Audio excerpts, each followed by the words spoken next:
I gotta do a part two on this movie because I forgot about some other stuff and I ran out of time earlier. So, yeah, um, what was her name? I just had it. The main chick's name. Daniels. Daniels. Yeah, yeah, yeah. She's almost a complete ripoff of Ripley from Aliens. I mean, she's got that same short hair, the same baby face. Like, wears almost the same exact outfit. That bothered me. I mean, I know it's something stupid or whatever, but that bothered me a lot. And in this one, all the xenomorphs were CG. Even like up close, they were all CG. There was no one in a suit this time or whatever, and that kind of takes you out of it. And I guess the biggest problem for this one is the atmosphere. Like, there is no atmosphere in this movie. That's what made the first two so great. Is that they were so gripping that they pulled you in, that you wanted to watch every single second of it, even when nothing was happening, because you're always anticipating what was going to happen next. And this one, you could tell this was like by the numbers sci-fi horror movie. Like, anything you've seen this you've seen before. They did nothing new for this, and that's what really pissed me off, because this was Ridley Scott directed this. He's also the one who did Prometheus and the very first Alien movie, the one that started it all. So when I heard he was coming back to do this, I was like, oh hey, this is gonna be really good, because he hasn't done any of them besides Prometheus and the first one. And when you see this, it's like this holds no candle to the first two, and that's how you know the first two are so great. Because anytime anyone ever talks about this franchise, they always say how the first two are the best. 3 is crap. Resurrection is just an abomination, and Prometheus is like they duped you with Prometheus, because as soon as you see it's like, oh hey, this is gonna be about alien lore or whatever, and it's not really until the end. So when this came around, I was like, Alien Covenant, like, okay, this is gonna be nice. They're gonna answer some questions or whatever, and they don't. They just throw more stuff at you, and you're supposed to take it at face value. Like, okay, I have to accept that David's the one that created the face huggers, that created the xenomorphs. And there's different types too. There's a white one. It's called the neomorph or the neuromorph. One of the two or whatever. It just looks ugly, man. Like, it has no eyes or whatever. Like, the skull isn't long or anything, and it stands taller than human. Apparently, David can control him. This movie just blows, man. It's like, and I don't get why. And they didn't answer anything from Prometheus too. It's like the guy who made the Whalen Corporation, I forget his first name or whatever, the main dude, Whalen or whatever, he dies in Prometheus or whatever, and then like no one searches for him after this. There's like no signal or anything for them to go find it. They just say, they're like, okay, he's dead. He never came back or anything like that. Like, they don't care. And then when they find out, because even Walter from the Covenant or whatever, he knows. He's like, yeah, that's Elizabeth Shaw from the Prometheus or whatever. He knows David too, not personally, but like from files or whatever. Like, you didn't know this motherfucker went crazy in Prometheus? He wanted the people to die, and his reason for doing this, for destroying that city, not destroying it, but killing all life on that planet, is because like, humans should get a chance to start over. I'm not gonna let them, or whatever. It's like, what's the point? Like, why do you care? You're an android. Why the hell do you care? And he cries. Like, how do you have feelings?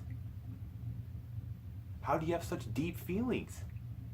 They don't explain anything in this movie, and he tells you what happens to Shaw, Elizabeth from Prometheus or whatever, but he lies about it. He's like, oh yeah, she died in the crash or whatever. And like, he has like a grave for her, like a little headstone on the ground. He's like playing some flute, like some sad song or whatever. But then they find her, and he must have just done it recently too, because like her head's like, her body hasn't decomposed.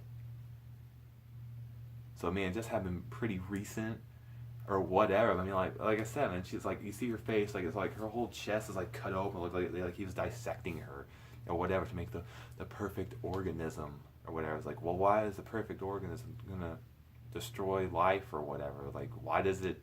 They don't explain anything. This is supposed to lead up into Alien. Like the next one's supposed to be called Awakening, and we were supposed to get an Alien 5.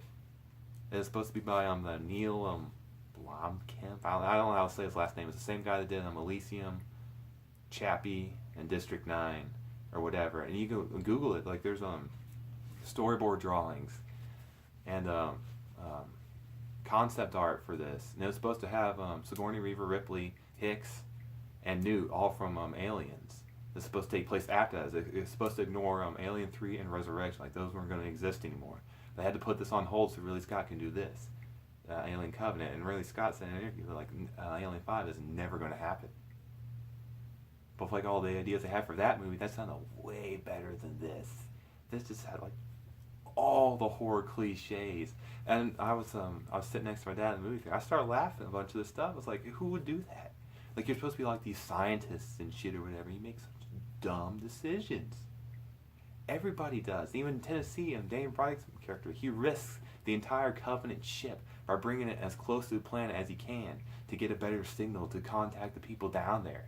Like he would have killed 2,000 people if he would have went just like a little bit lower or whatever. Like, he brings it all the way down to the atmosphere.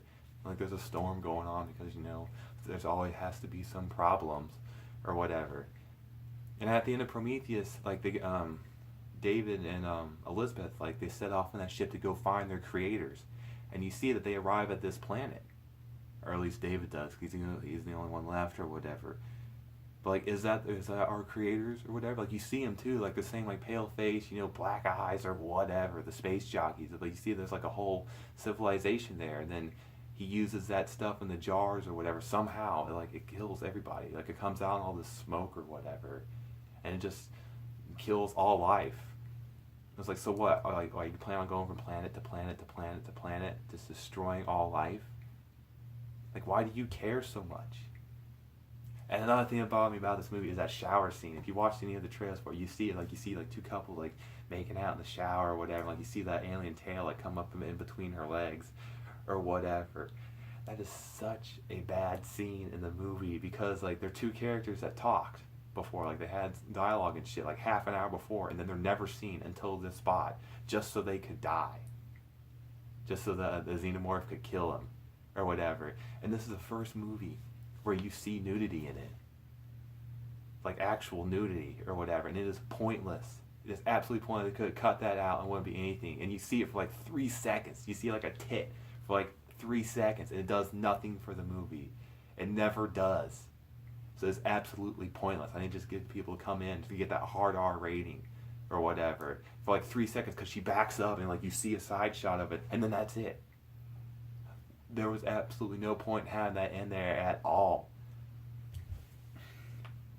But I will say another positive in the movie is the gore is on point. Like again in the trailers or whatever, like you see that it's not a chest burster for this one. It comes out the guy's back or whatever. Like you see his like spine fall out and he just falls limp. That was cool. And another one, it comes out this guy's mouth or whatever, not his chest. Like it like comes out of his throat or whatever. Just pops out like the white one, the neomorph or whatever. Like the gore's on point. It really is. But that doesn't hold up the whole movie. Like the story is just boring. They could have come up with something better. They should have just made a Prometheus sequel strictly or whatever, or like an actual Alien prequel with kind of like a mixed bag of both. But it just keeps adding more to it. It doesn't solve any of the other problems or any other questions that you had before. It's just pretty bad. Like I said, it's not the worst one. If I had to rank them, it'd go just personal. It'd be Aliens, Alien, Prometheus, Covenant, 3, and then 4. I'd rather watch Prometheus than Covenant. And Prometheus ain't that good either. It really isn't. But still, it's still a little bit more entertaining or whatever. And this one, like, there wasn't that much suspense. Like, you could see everything coming. Everything that happens is like any other horror movie. Like, yep, you're about to die. Like, yeah, I know you're about to die too, or whatever. And it's just such a wasted potential, especially since Ridley Scott got to do this. It's a shame. I still give a solid 4 just for the way it looks, the sounds. You can tell like it appeals to the original because it obviously comes before it or whatever. But it's still bad. Solid 4. Very disappointing. Hopefully there's like a director's cut when it comes out on DVD because there's at least a good hour and a half missing from this movie. They cut out so much stuff. It's so choppy too. So hopefully there's a director's cut, and if it does, I'll probably buy it and watch it or whatever. But you'd be wasting your money going to see this unless this is your first time seeing an Alien movie. Then you might enjoy it. But if you've seen all the other ones first and then go seeing this, it's kind of like, there's a lot off with this. So I just stick with the first two, Alien and Aliens. They're masterpieces. They're great. This one is just okay. Not even okay. It's like there's great, like there's a par and then there's subpar or whatever. It's below the subpar. It's just like the more you think about it, if you really like the series franchise or whatever, like the more you start to question it, the more it's bad or whatever. And, I just keep hating it more and more every time I think about it. So yeah, that's the end of it or whatever. I think I found out all the answers to the questions I had in the movie or whatever. So if you have any questions or whatever, if you care at all, like you can ask me. I'm pretty sure I figured most of it out or whatever. But yeah, Alien Covenant below.